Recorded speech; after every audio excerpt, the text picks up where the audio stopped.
Melvin Maltz, class of 1947, earned a bachelor's degree in aerospace engineering from the Agricultural and Mechanical College of Texas. In 1944, he served in the U.S. Army Air Corps and was honorably discharged in 1946. He re-entered A&M to finish his degree in 1948. As a student, he was cadet lieutenant of Squadron A, an athletic officer in the Corps of Cadets, and assistant sports editor for the Longhorn in 1946. He was also involved in the student chapter of the Institute for Aeronautical Sciences and the Houston Hometown Club. After graduating in 1948, Melvin was commissioned as second lieutenant in the U.S. Air Force and was honorably discharged in 1953. On top of building an extremely impressive career as a financial advisor, Melvin has been an active Houstonian, having served in key leadership roles in the Rotary Club, the Shriners Hospital for Children, the American Cancer Society, the National Multiple Sclerosis Society, and the Lighthouse of Houston. He currently serves as a member of the Houston Advisory Board of the Prison Entrepreneurship Program, where he mentors prisoners in business principles. Melvin has remained active at Texas A&M, having served as director and president of the Houston A&M Club, a class agent, chair of the Association of Former Students Board of Directors, the College of Science Development Council, the Texas A&M Foundation, and currently serves on the President's Board of Visitors for the Corps of Cadets. Melvin and his wife Corky live in Houston, where they are still involved with the Houston A&M Club today. Howdy, everybody. This is Zach Hooper from the Houston A&M Club, and with me today I have Melvin Maltz, the class of 1947. I asked Melvin to join me for a conversation just to talk about not only his life, but what he has done in the public and private sectors in terms of service. Selfless service being one of the key pillars of Texas A&M. I wanted to have a conversation with Melvin, and he graciously agreed to talk with me. So howdy and welcome, Melvin. Thank you. Glad to be here.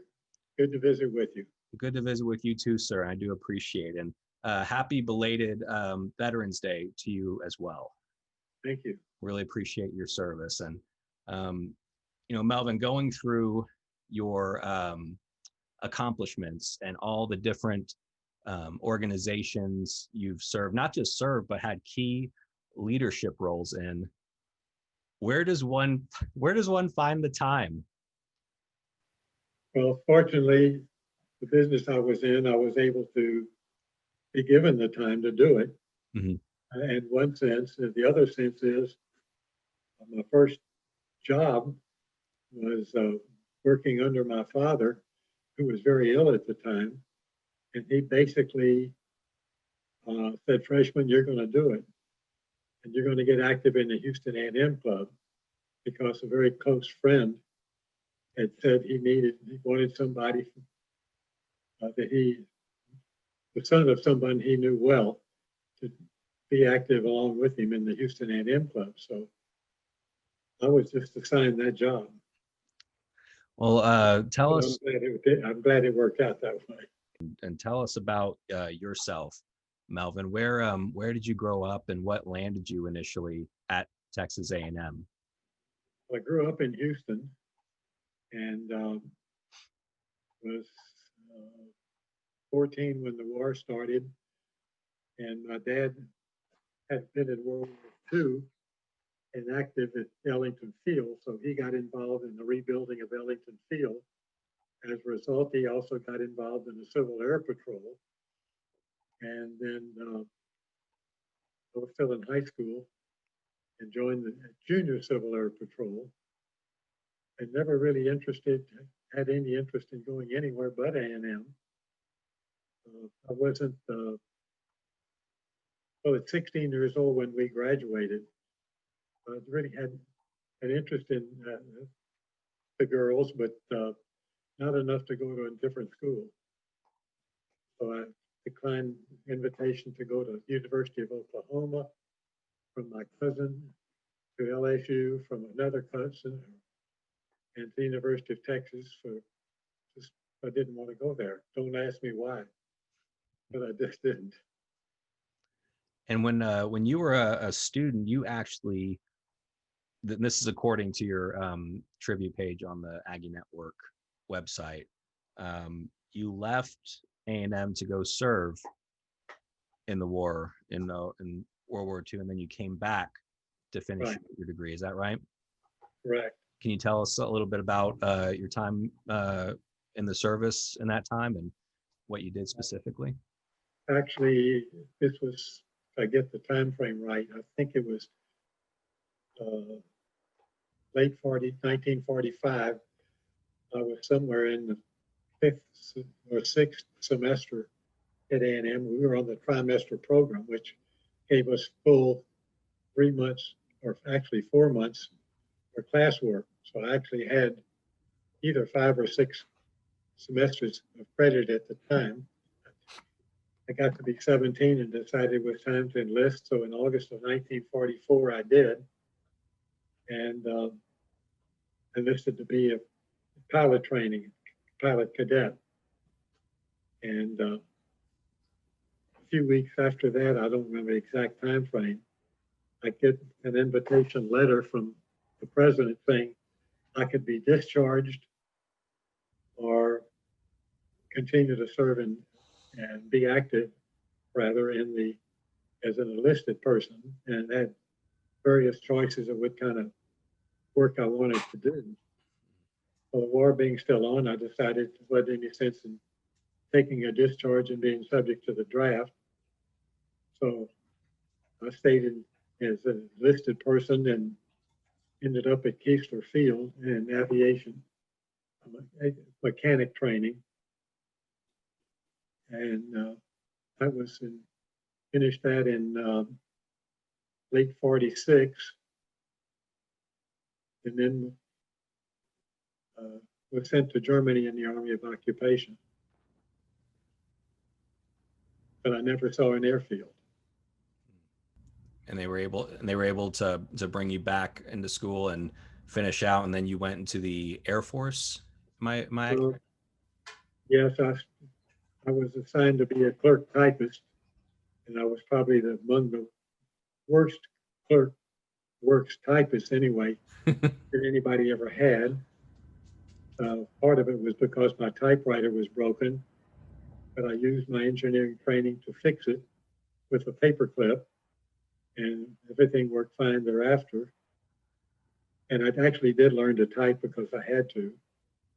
Yes, and I did go back to school after I got discharged in about Thanksgiving of 1946.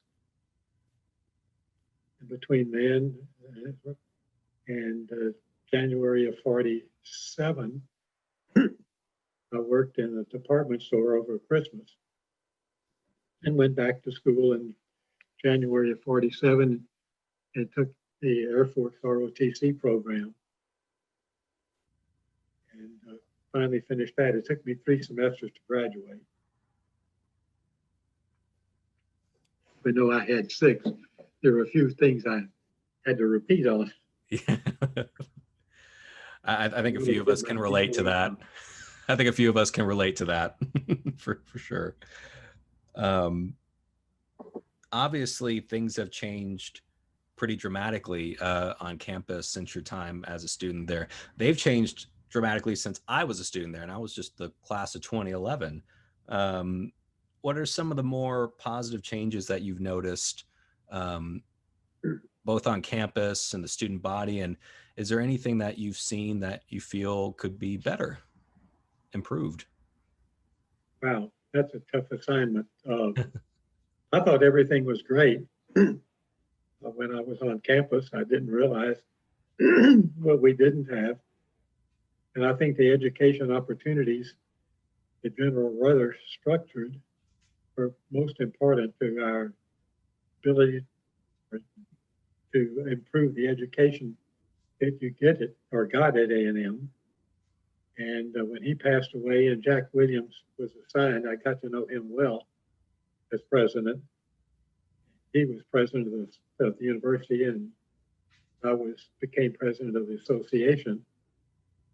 And I think he did another great job of furthering General Ruther's dream of integrating the the girls into the campus and improving our education. And the staff that he had, Dr. Williams had, were just wonderful people and great intelligence. They did a lot of work. And I think it all contributed to the reputation we began to achieve. New today, I have no earthly idea. I just hope that one of the functions is the students, as opposed to the core, are as integrated and impressed and feel as important about their degree in education as we did. Mm-hmm.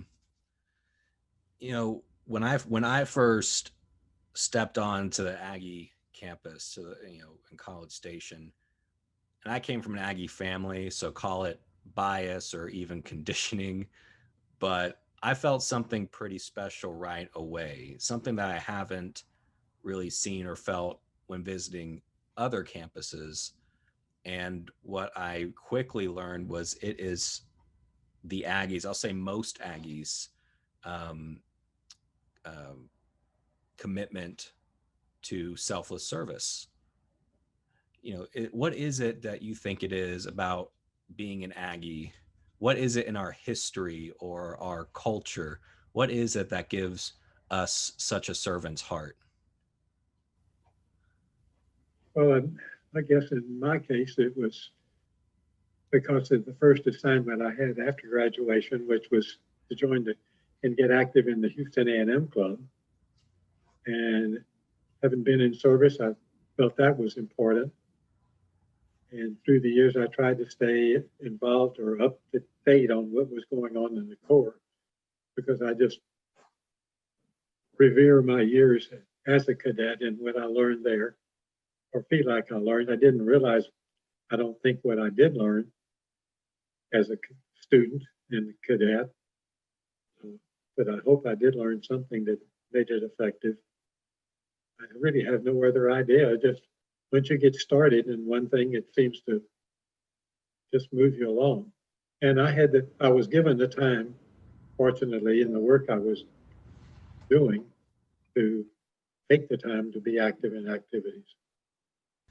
So, Melvin, part of what I wanted to use this platform for, as you and I discussed before, was not just to hear about your life and service, but also to spotlight any particular effort that you are or have been involved with, and to build awareness around there. Now, there are tons of things you've been involved with, and our listeners will hear about them in an introduction that I'll record another time, and add to our conversation here. But something that stuck out to me, and I was very curious about, was the Prison Entrepreneurship Program. And I was curious about what that was, what specifically you do for the program, and what got you initially interested in doing something like that. Well, you said I've had several opportunities to be in some nonprofits and enjoyed them all. But there was, as an officer or a board member then officer, and several times a board chair. But when I joined the Silver Fox Advisors, one of the speakers we had was Catherine Rohr, who was the founder and key officer in the Prison Entrepreneurship Program. And she spoke, and I said it sounded interesting by what she was doing. And a fellow member at the Silver Fox was very active with Catherine and in the program which we call PEP, Prison Entrepreneurship Program. So he continued to talk about it off and on for a year or so, and I kept saying, sounds interesting. And one time I said to my wife, I'm going to go try it. She says, no, you're not. I said, yes, I am. And being stronger than me, I said, okay, I'll go one time and test the waters and see what it's like. So I did. And I came back so enthusiastic that she quit fighting me. And that was 8 or 9 years ago now. And I've been involved ever since. And what we do, we act as, we're called executives, which in some cases is a false name, but we're still called executive because the men in the program, and they're selected and volunteer for it, have to end up doing a business plan. So the key to start with in the 9-month PEP program is to get them first to be decriminalized. And that's just, I don't get to sit in on that, but with it, the men in the program actually talk to the other people, other members of the class, and instruct them in what they think they're doing wrong, what they can do better, and why they need to change. And they end up becoming pretty decent human beings. We've had assault and battery, assault with a deadly weapon, a couple of murders, and one of the more impressive happens this one of our students a couple of years ago actually killed his stepfather because he was assaulting his mother. So he was sent to reform school, and then as he got old enough, he was sent to a prison, and with a sentence of 35 years or something like that. While he was in prison, he gets a GED, he gets an undergraduate degree, and he gets a master's degree from Lamar University. And is just a wonderful human being, and to hear his story brings things run up and down your spine because he's so active and interested.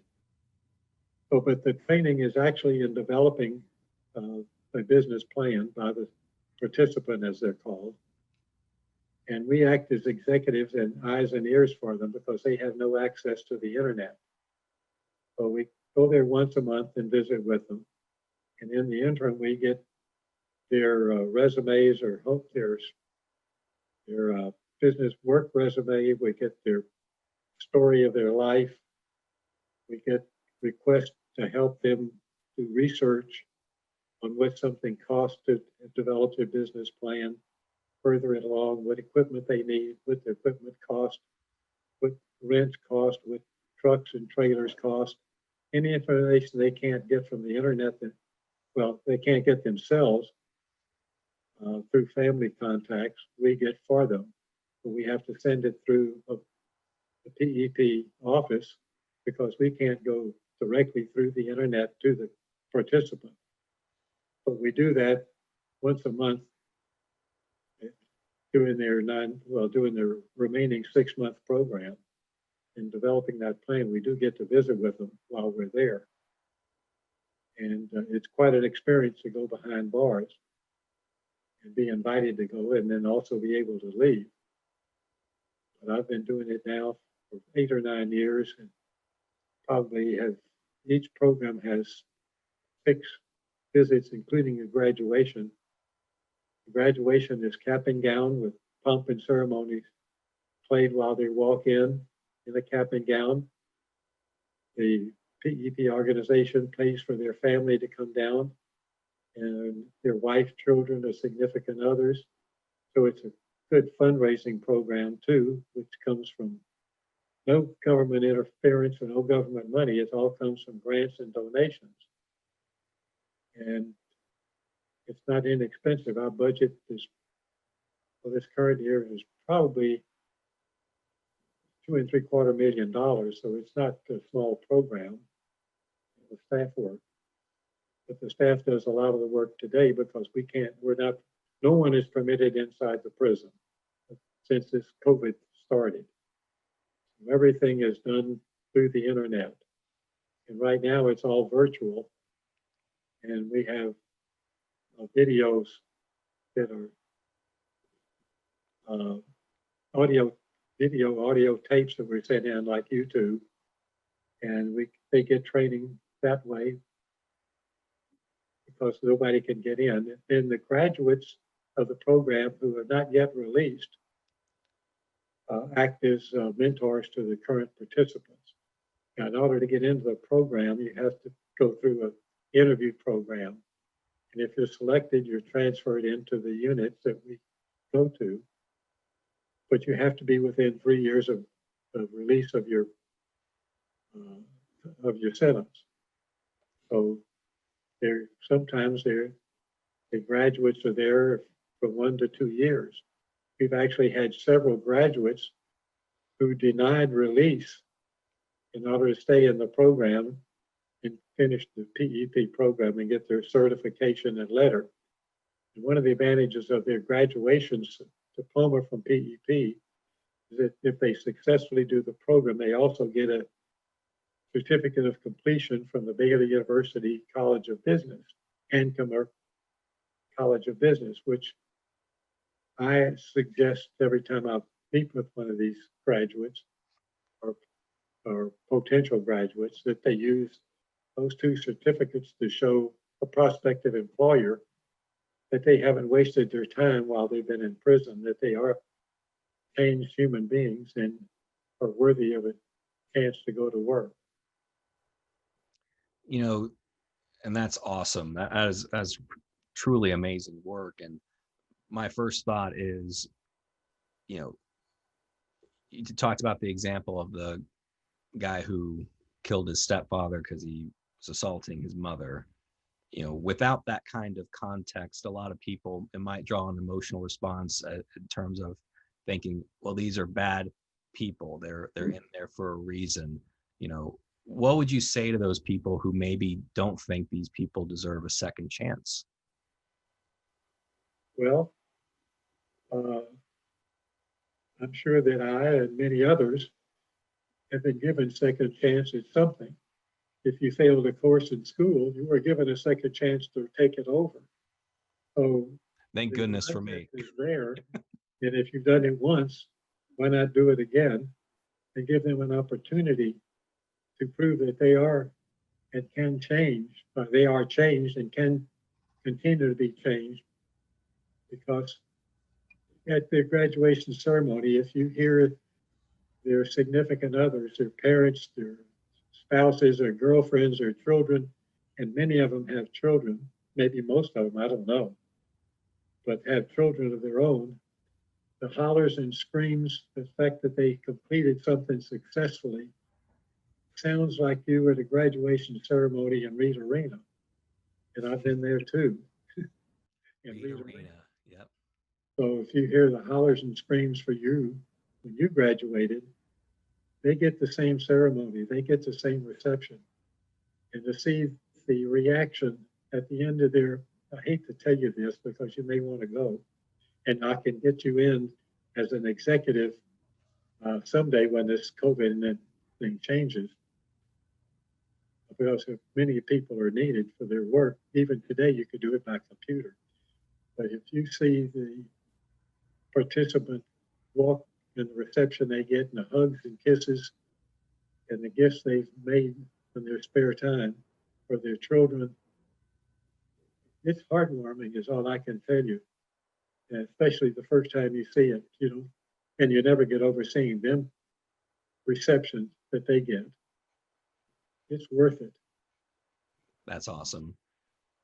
Melvin, my last question is, what would be your message to younger people who might be just graduating, they're just now going into the public or private sectors? What would you, if they want to live a life of impact, if they want to be impactful in their community, what is the message that you would give to them? What bit of advice would you give to someone like that? Very simple. The first thing you should do is spend $8 or actually $9 a month or $100 a year and be a contributing member to the Association of Former Students. The fact that you have been to A&M gives you automatic permission to join an A&M club in your area. And in most places, they are very available. You may be in LaGrange, Texas, but Round Rock or Georgetown is not that far for a once a month program that they have, or even once a quarter. So you can join it if you want to, but you don't, just being there doesn't help. You have to volunteer for some of the work that they do in order to start building a feeling of camaraderie and participation. And if you do that in the local A&M club, it can expand because you'll meet people who are also active in the local A&M club, but in other nonprofits, and you can volunteer for those. So once you get the feel, pick the nonprofit, decide to join. Your church can be a good avenue for that too. You can be active in the men's club and again, meet people there.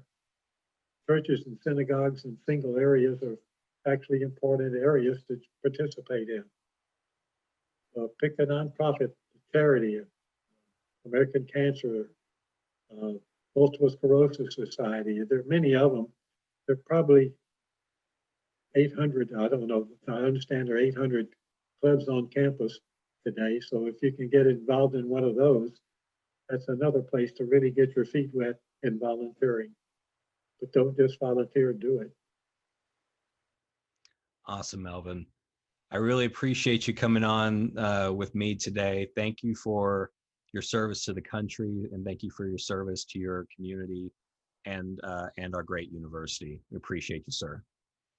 Thank you. Thank you for asking me to be with you. Yes, sir. Thank you.